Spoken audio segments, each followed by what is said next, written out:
This is a first edition of Ulysses by James Joyce. I'm Sammy J from Peter Harrington, and I'd like to take you through this superb copy of a very important book, which of course needs their introduction. Joyce's magnum opus, Ulysses, and indeed the monolith of the modern movement, was first printed, as I will show you, by Sylvia Beach at the Shakespeare & Co. publishing house. Now, if you look in here, I can show you. Ulysses by James Joyce, Shakespeare & Company, Paris, 1922. You can see I'm having trouble showing you this because if you look up, this copy is uncut throughout, in fact, and one of the reasons why it's in such good condition, which we'll explore later. But let me explain something of the printing history of this very important book, all conveniently given here on the colophon. So there were 1,000 copies printed.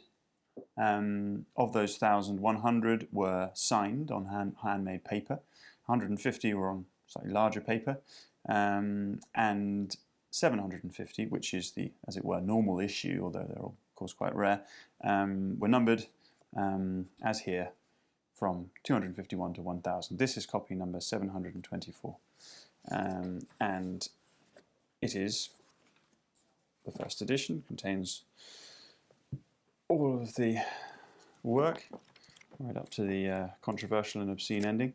The key thing here is the condition, which is exceptional. When you find the first edition of Ulysses, it tends to be either rebound or, better than that, in shoddy condition, repaired, and often much faded and dulled in the colour of the binding. But here, the sea-coloured blue that Joyce was very particular about has been preserved beautifully.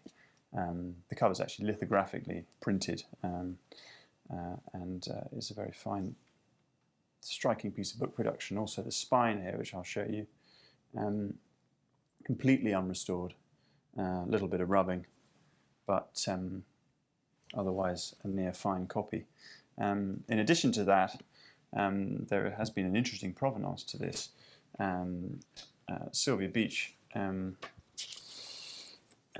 kept a ledger of the copies which was sent out, and you can tell from each number where each one went. Now this copy isn't recorded by Beach to whom it went. However, it comes with this very interesting little slip dated 10th of October 1922 on New York Tribune headed paper, and it's from Burton Rascoe, who was literary editor of the Tribune, and he's saying here, Galantière in Paris has sent me this copy of Ulysses to be forwarded to you. Now this shows us that this was one of the first copies to be smuggled into America. It was obviously Ulysses was a banned book outside of Paris, although this copy appears to have been sent to Rascoe by Galantière, who was a sort of French-American literary fixer and connector of the expatriates, and he sent it to this Mr. Loines, as you see.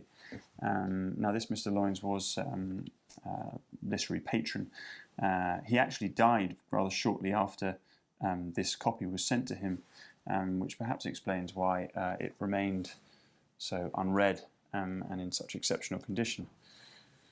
So there we are, a very handsome copy with an interesting early American provenance of a very important book.